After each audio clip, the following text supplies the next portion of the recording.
Olá, que bom ter você por aqui.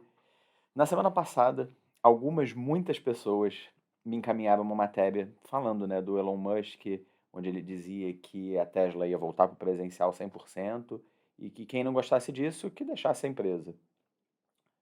É claro que eu adorei esse assunto, mas ele me fez antecipar alguns temas que eu só queria falar mais pra frente, talvez daqui a alguns meses.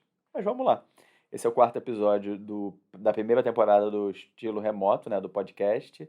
Eu sou o William e eu quero muito que você venha comigo para saber como o remoto ele é só um desdobramento de uma cultura da empresa. O primeiro disclaimer que eu quero fazer é que eu valorizo muito o empreendedor Elon Musk. Porque eu acredito de verdade que ser bilionário, por mais que você nasça numa família boa, que tenha recursos assim de financeiros principalmente para investir na sua educação, que você tenha uma capacidade, né, o que muitas pessoas chamam de dom, chamam de talento, sei lá, que você tenha espaço e liberdade para fazer testes, para se lançar em alguns empreendimentos, ao contrário do que muita gente diz, ser bilionário dá um baita trabalho. Então, sim, eu valorizo muito o Elon Musk por tudo que ele construiu, por ser um self-made, que saiu lá da África do Sul, foi para os Estados Unidos, tentou a sorte, enfim, que na verdade é Canadá, né? Cresceu e se desenvolveu. Então, sim, eu valorizo muito ele como empreendedor. Mas, dito isso, vindo de alguém que leu a biografia do cara e que eh, começou a entender que talvez eu não tenha tanta identificação assim com o modelo, de pessoa que ele é. E aqui eu não estou falando, dele ser mau e etcétera, mas não, é a forma que ele pensa. E aí eu quero trazer 2 exemplos da biografia dele, que para mim são muito marcantes nesse sentido. O primeiro é quando, eles têm uma passagem lá na biografia, tem um capítulo que fala de um lançamento da SpaceX, que é a empresa dele enfim, de ônibus espaciais, para ser mais preciso. Que ele fica lá, putz, contando migalhas na hora de, pode fazer isso, não pode fazer isso, faz aquilo, por que que você quer gastar esses centavos de dólar aqui? E ele não deixava ninguém gastar nada. E numa hora que uma peça quebra, que não tinha assim uma urgência para chegar do jeito que foi, ele gasta milhões para levar essa peça para lá, com alternativas mais baratas. E a segunda passagem da biografia que eu também queria trazer para cá é quando ele vira para o biógrafo dele e pergunta: Ó, quantas horas por semana você acha que eu preciso dedicar para um relacionamento para ele não terminar? Qual é o mínimo de horas? O biógrafo fica meio perdido ali quando ele fala: Como assim, cara? Ele, não, tô falando sério, assim, para um relacionamento não terminar, qual é o mínimo de dedicação que você acha que eu preciso ter? Como se isso fosse uma métrica da mesma forma que você avalia os KPIs da tua empresa. Então, essas duas coisas, principalmente, me mostram que ele sim é uma pessoa a ser admirada, mas ele não é o meu modelo. Porque eu acho que em alguns momentos ele cruza, alguns não, né? Muitos momentos, ele cruza aquela linha entre o genial e o. Talvez excêntrico, não. É, folclórico, vai. É, entre o genial e o folclórico, que está fazendo uma coisa só para demonstrar que ele pode fazer aquilo, e não necessariamente que é uma decisão brilhante. Óbvio que ele tem várias decisões brilhantes, mas em alguns momentos eu fico me perguntando até onde isso não faz parte do personagem, e isso me faz não querer ser aquele personagem, não querer ter ele como modelo de o empreendedor a ser seguido. E antes de te explicar o porquê que o nome desse episódio é que o remoto ele é só um desdobramento da cultura de uma empresa, eu quero te dizer que essa matéria, ela fala sim do remoto, principalmente quando ele puxa e fala que, bom, se você não voltar para o remoto, deixe a Tesla. Mas ela fala muito sobre outras pequenas coisas que têm uma abrangência muito maior do que só se você vai trabalhar no remoto, no presencial ou no híbrido. E aí, até para não cometer nenhum erro, eu vou consultar a minha colinha aqui. Ele fala que quem quiser trabalhar remotamente precisará cumprir um mínimo de 40 horas de trabalho semanais em escritórios oficiais, que estejam relacionados com a atividade fim ali dele, o trabalho dele. E depois ele dá outro exemplo sobre isso. É, talvez esse ponto aqui dos 40 horas, guarda isso, porque isso aqui, já gerando uma antecipação para o próximo episódio, isso aqui vai ser assunto para ser trabalhado lá. Mas aqui eu estou trazendo a questão do escritório oficial e, por exemplo, não um coworking, sei lá, que você poderia trabalhar. O segundo ponto que ele traz isso é menos do que a gente exige dos funcionários da fábrica, que tem toda essa questão de comparar uma coisa com a outra, né? Uma área, um departamento com o outro. E o terceiro ponto que eu queria trazer que é uma passagem do texto ali dele, ele fala, eles devem fingir que trabalham em outro lugar, respondendo ao comentário de um seguidor que falou, poxa, mas isso de ser no presencial é tão retrógrado, tipo, é um modelo antiquado e etc. E aí a resposta dele é: tá, beleza, quem quiser trabalhar no remoto vai fingir que trabalha em outro lugar. Tentando evitar uma salada de fruta que eu poderia gerar com os desdobramentos dessa frase, isso aqui, lembrando que foi um e-mail que ele soltou dentro da empresa, e esse e-mail vazou, né? Eu sou meio cético com esses vazamentos de e-mail. Mas eu vou falar só sobre 3 pontos aqui. O primeiro deles é quando ele fala que trabalhar em escritórios oficiais e não num lugar sem relação aos deveres do trabalho.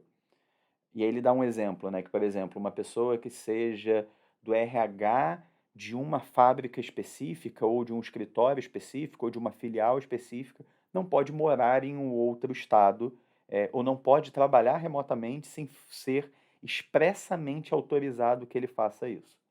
Só dessa partezinha aqui do expressamente autorizado, a gente já sabe que podem ter muitos casos que sejam expressamente autorizados, mas aquela parte lá do folclore vai falar com que não, ninguém vai fazer. Aí vira uma exceção que é quase tão grande quanto a regra. Mas presumindo que ele esteja falando a verdade, que de fato vai ser uma exceção da exceção da exceção só para as pessoas que estão totalmente impossibilitadas. Aqui é uma nítida defesa de que as pessoas se relacionam muito durante o dia a dia de trabalho. Elas precisam estar ali no presencial para real time, para pessoalmente, para de um jeito muito fluido você poder conversar e gerar essas interações entre a área. Eu vou ser bem sincero com você. Eu trabalhei numa empresa por 7 anos. Eu conto nos dedos, às vezes, e usando o mesmo exemplo dele, que eu conversei com uma pessoa do RH formalmente, numa reunião presencial, ou menos ainda, poucos dedos ainda, às vezes que eu precisei fazer isso sem um planejamento e sem poder ser numa data específica. Tipo, a gente pode se encontrar daqui a 2 semanas ou uma semana. É, pouquíssimas vezes eu vi, e aí comigo nenhuma, mas pouquíssimas vezes eu vi essa urgência. Se a gente vai para outros casos, como por exemplo TI, TI é mais improvável ainda. E é curioso, né? Porque uma das premissas, a gente vai falar de premissa depois, mas dos pontos de valor da Tesla é que você compra um Tesla e você pode resolver qualquer problema de software, né, de firmware, remotamente. E aí você vai botar o teu TI só porque ele atende a uma fábrica específica, sentadinho lá, esperando vir uma demanda. Sendo que ele pode entrar na VPN da máquina, ele pode fazer várias coisas remotas. Tem coerência? Não tem coerência? O segundo ponto, ele fala sobre uma comparação, como se a empresa toda fosse uma coisa só. Mas isso é o mínimo que a gente exige dos funcionários da fábrica. Como se os funcionários administrativos ou do HQ, né, como as pessoas adoram falar, que seria a central, tivessem que seguir exatamente o mesmo modelo, né? Talvez isso seja um desdobramento daquele. Não, aqui a gente é uma família, é, que eu acho um clichê chato, prejudicial e complicado. Mas talvez ele tenha até alguma razão de ser, né? Porque eu acho que não tem nada mais heterogêneo do que uma família. né? Quando você vai sei lá, num almoço de família, vira e mexe, ficam lá aqueles pequenos feudos, cada um do grupo ali da família com uma cara, com um jeito completamente diferente do outro, gostos diferentes. Então, talvez aí a comparação com família não seja tão equivocada assim, vai que. Mas falando sério, cada pedaço da empresa, ele é um organismo vivo, ele é um organismo individual com particularidades, com coisas que funcionam ali, que são aquele. É óbvio, né? Eu estou falando dentro das regras gerais da empresa, né? Não, aqui existem políticas gerais da empresa que se aplicam a todo mundo, mas ele tem um grau de individualidade. E quando você coloca todo mundo no mesmo balaio, pelo menos é o que eu acredito, você está matando muitas vezes a genialidade, está matando muitas vezes o que faz aquele setor ser fantástico. Então, quando você fala, ah, não, porque na fábrica funciona assim, então tem que funcionar para todo mundo, é uma coisa muito perigosa. E aí eu vou te dizer, mais um exemplo que eu vivi na pele ali e salva as devidas proporções, afinal eu nunca trabalhei na Tesla, me incomodava demais, que era, todo mundo sabe, ou pelo menos uma grande parte das pessoas sabe que eu sou um advogado não praticante, ou seja, eu sou formado em direito, eu trabalhei em escritório, mas hoje em dia eu não exerço mais. Mas na época que eu era um advogado praticante, eu fazia só trabalho interno. Então eu trabalhava no escritório e eu fiquei lá muito tempo. O meu dia a dia era computador. Eu ficava no meu computador o dia inteiro trabalhando, gerando petição, conversando com o país inteiro. é, Só que eu tinha que usar terno. Eu usava, primeiro que o Rio de Janeiro não combina muito com terno, mas vai lá. Eu usava terno do trajeto de casa até o trabalho. Chegava no trabalho, tirava meu paletó, botava aqui atrás da cadeira e ficava trabalhando. Na hora do almoço, às vezes, eu levantava, pegava meu paletó e saía. Na volta, quando eu levava, eu tirava ele de novo, depois do almoço, botava aqui. E pegava ele só na hora de ir embora. Por que que eu tinha que usar terno? Porque a gente tinha um contingente ali de pessoas, né? Sei lá, 10%, 20%. Não sei, até que era um número grande de pessoas, mas que raramente estavam no escritório, porque essas pessoas que eram os audiencistas, ou seja, as pessoas que faziam a audiência, elas iam no escritório para pegar a pasta do processo, a defesa e tudo mais, e levar para o fórum. Mas como o lugar ali, existiam essas pessoas, em nome dessa igualdade, a gente usava terno. Eu, sinceramente, não sei quantas vezes eu vi algum advogado precisar ir no mesmo dia no fórum, tipo, algum advogado interno. Raríssimas vezes, se aconteceu. Cliente também visitar o escritório, acho que uma vez aconteceu. Sim, óbvio, ele visitava várias vezes, mas sem avisar ou alguma coisa assim. Então, eu praticamente usava terno por solidariedade. Isso na época me incomodava horrores, eh, porque não era uma regra que fazia sentido, na minha visão.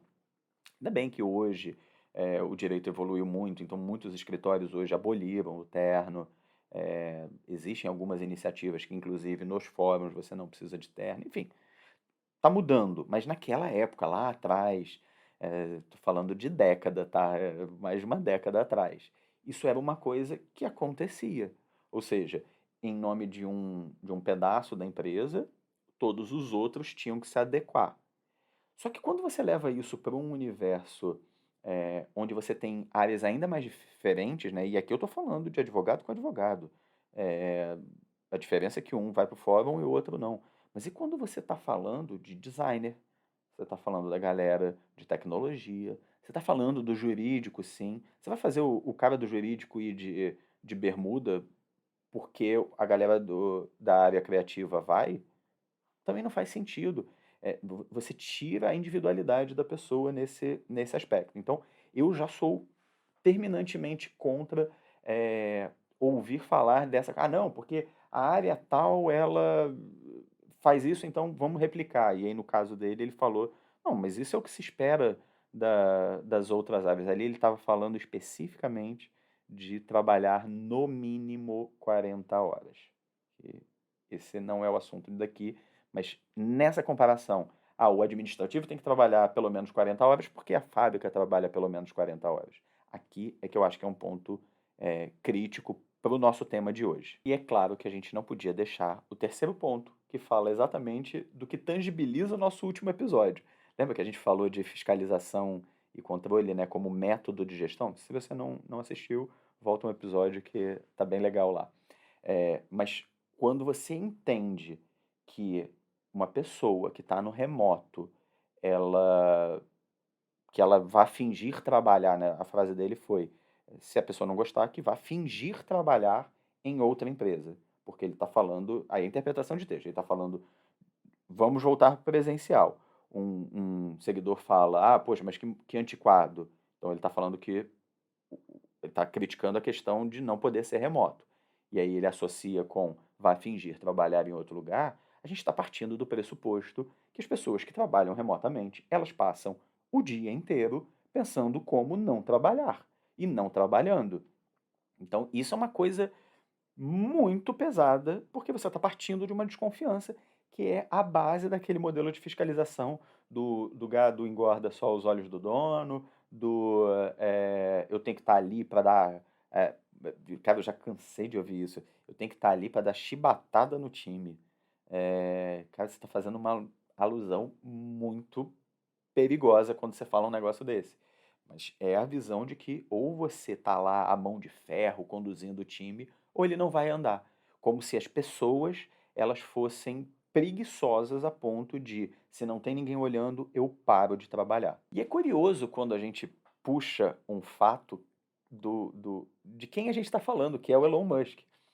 Eu não lembro, assim, eu já vi em algumas entrevistas, assim, highlights, mas se eu não me engano, isso tá no livro do Peter Thiel, tá até tem ali na minha estante, o Peter Thiel trabalhou com o Elon Musk, e se eu não me engano é ele que fala, e ele fala no livro, se eu não me engano também, depois eu confirmo e trago esse dado mais real, mas ele fala, cara, era muito difícil trabalhar com o Elon, porque o Elon era o tipo de pessoa que você trabalhava um dia inteiro criando códigos, isso na época do PayPal, tá?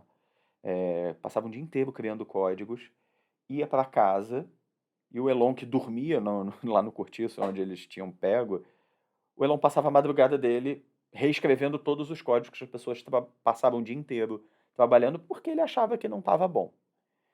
Isso já seria uma coisa péssima se você tivesse uma equipe mediana e que de fato não produzisse tão bem. Mas quando você leva isso para a realidade daquele fato, né, daquela situação, eu quero lembrar que essa situação acontecia com pessoas que integravam a máfia do PayPal. As pessoas que saíram dali, elas fundaram LinkedIn, YouTube, Yelp. Yelp no Brasil não era tão forte, mas lá fora era muito forte, sem contar na Tesla. Pessoas que eram visionárias a ponto de investir no Facebook logo no comecinho. Então, assim, a gente não está falando de qualquer pessoa curiosa que começou a codar ontem e começou e tá muito suscetível a fazer um código todo avacalhado. Não, a gente está falando de gente boa. Então, quando você, como sócio, né, nesse caso ele era sócio, ou como líder, se a gente leva isso para um ambiente corporativo maior, começa a refazer, sem aviso prévio, o que as pessoas fizeram, você gera um evento, um dano muito grande na confiabilidade das pessoas. Para algumas pessoas isso vai ser genial, tipo, cara, o cara vai lá, bota a mão na massa, ele resolve, ele faz as coisas. Não sei, tenho minhas ressalvas. E se a gente está falando desse caso específico, onde você entende que as pessoas que estão no remoto, elas estão buscando caminhos de não trabalhar, não adianta. De verdade, não tem o que mudar, porque essa é uma visão irracional. E quando eu digo irracional, eu não estou dizendo que ela está errada. Ela pode estar certa em muitos casos, mas ela é uma visão que está muito ligada ao teu sentimento. Então você pode apresentar estudos, você pode apresentar estatísticas, você pode apresentar o que for para essa pessoa, que ela vai ligar todos os mecanismos de viés da confirmação dela, vai pegar, mas você tá vendo que nesse caso aqui, nossa, esse funcionário, ridículo, olha como ele fazia no presencial, olha o que ele está fazendo no remoto. Então, assim, você pode apresentar 200 casos que eles vão pegar a exceção e tratar como regra. Então, eu sinceramente, nesse último ponto onde a pessoa me fala que quem está no remoto está fingindo trabalhar, eu já nem discuto. E mais do que trazer aqui, tá certo, tá errado, afinal, quem sou eu para falar que o Elon Musk está errado?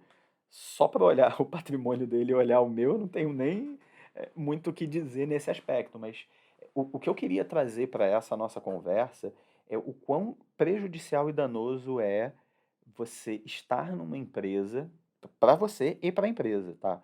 Mas quão prejudicial é você estar numa empresa onde o DNA daquela organização não bate com o teu DNA.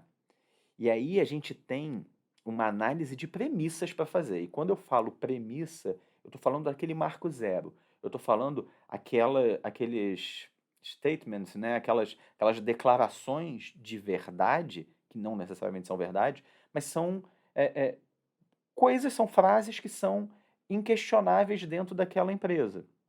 Então, por exemplo, quando eu parto de uma premissa de que, sei lá, os seres humanos eles só funcionam quando eles estão sendo vigiados. Essa premissa, ela vai regular várias coisas que acontecem dentro da empresa. O modelo de gestão vai ser baseado nisso, o modelo de recompensas e punições vai ser baseado nisso. Quando você parte de uma premissa de igualdade em detrimento a uma premissa de equidade, você está dizendo que as políticas e diretrizes da sua empresa vão tender a ser tudo preto no branco, vale para um, vale para o outro, e em qualquer caso, em qualquer situação. Se você tem uma premissa de equidade acima de igualdade, aí não quer dizer que é um ou outro, mas é que na hora da decisão entre um e outro, você vai priorizar a equidade e não a igualdade. Isso quer dizer até mesmo sobre a tua escolha de que negócios investir. Porque se você pensa desse jeito, você vê que você precisa, por exemplo, subsidiar ou sustentar ou valorizar ter algumas regras de incentivo e contrapeso para negócios que não são tão rentáveis quanto os outros, mas porque você entende que aquilo dali gera um valor, às vezes até intangível para a empresa, enquanto o outro negócio que é super rentável, ele corrói o valor da empresa. Então, mais uma vez, não tem certo e errado, mas são dogmas, são coisas que você acredita no momento zero e que vai desdobrando e gerando consequências nas tuas políticas empresariais. Mais do que presencial e remoto, essa matéria ela fala muito comigo sobre identificação. Eu acredito que o modelo de gestão focado em lucro e sustentabilidade do negócio, e eu não estou falando sustentabilidade empresarial necessariamente, mas sustentabilidade do negócio, ele parte da premissa de contratar gente boa, deixá-los fazer o trabalho deles e tá ali para apoiar e respeitar as particularidades e as individualidades. Eu sou o cara que acredita na premissa de teste antes da certeza, de analisar e tomar decisões baseado em custo-benefício, que existe essa ponderação. Principalmente, eu acredito na premissa de que as pessoas precisam ser tratadas como adultos e responsáveis. Adultos para entender o que você está explicando, adultos para saber que eles precisam trabalhar e adultos que são responsáveis por fazer o seu melhor. E isso não necessariamente me faz ter mais ou menos resultado. Eu não estou falando de dinheiro na conta, dinheiro no bolso.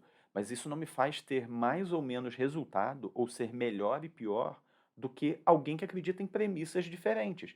Mas isso com certeza impacta é, as políticas, diretrizes, a forma de guiar os times que eu lidero num ambiente diário. E é dessa forma que eu busco atingir meta e desenvolver e extrair o máximo do potencial, tanto dos setores que eu atuo, como dos indivíduos que fazem parte desse setor e criam a cultura desse setor. Sobre a matéria da Tesla, eu acho sim que ela deveria voltar para o presencial.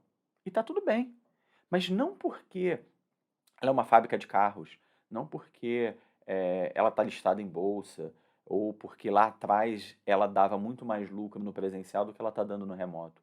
Mas porque a cultura dessa empresa, o DNA dessa empresa, que é, óbvio, reflexo da sua alta diretoria, ultra personificada na figura do Elon, ela dita crenças, valores e premissas que são compatíveis só com o presencial. Qualquer coisa diferente disso naquela cultura não vai funcionar. Simples. Causa, consequência e coerência. Se eu trabalharia na Tesla, não.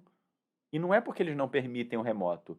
É pelo motivo pelo qual o remoto não pode ser permitido lá mesmo. Eu não trabalharia na Tesla, e aí talvez se você me desse um salário muito absurdo eu ficasse tentado, mas se eu parar para raciocinar meia hora, eu não vou aceitar, mesmo com um salário absurdo, porque o custo emocional disso vai ser estratosférico. E olha só, eu estou falando de um lugar onde eu abri mão de ganhar muito dinheiro porque eu achava que a conta não estava fechando no final do dia.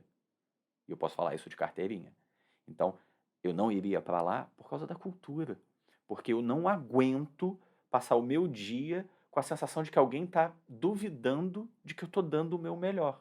Eu não consigo passar o meu dia com a sensação de que eu estou sendo obrigado a fazer uma coisa só porque outra área da empresa faz, sendo que naquele caso, para mim, não faz sentido. Né? Não para mim, né? Eu acho que a cultura de um setor é maior ainda do que a cultura da empresa, que é menor do que a cultura do indivíduo. Então, eu acho que tem uma escadinha ali. Mas se naquele setor aquela regra não faz sentido, eu acho que ela deveria ser adaptada. Não é por isso que eu não vou para a Tesla. Não é porque eu gosto de trabalhar pouco ou eu estou fingindo não trabalhar, né? Vai que é essa interpretação. Mas é sobre isso. Não é porque não é o remoto, é porque a cultura que faz o remoto ser inviável é totalmente incompatível com o que eu acredito. Na semana que vem, a gente volta para falar de um segundo tema que é desdobramento ainda dessa matéria sobre o Elon, viu? O cara tá dando ibope aqui pro nosso. Ibope não, se ele estivesse assistindo, ele dava ibope. Mas na semana que vem a gente volta para falar sobre uma grande paixão que a gente tem por uma métrica que é a métrica da ocupação, como se isso fosse o maior sinônimo de comprometimento e dedicação ao seu trabalho. A gente se vê semana que vem. Um grande abraço e até lá.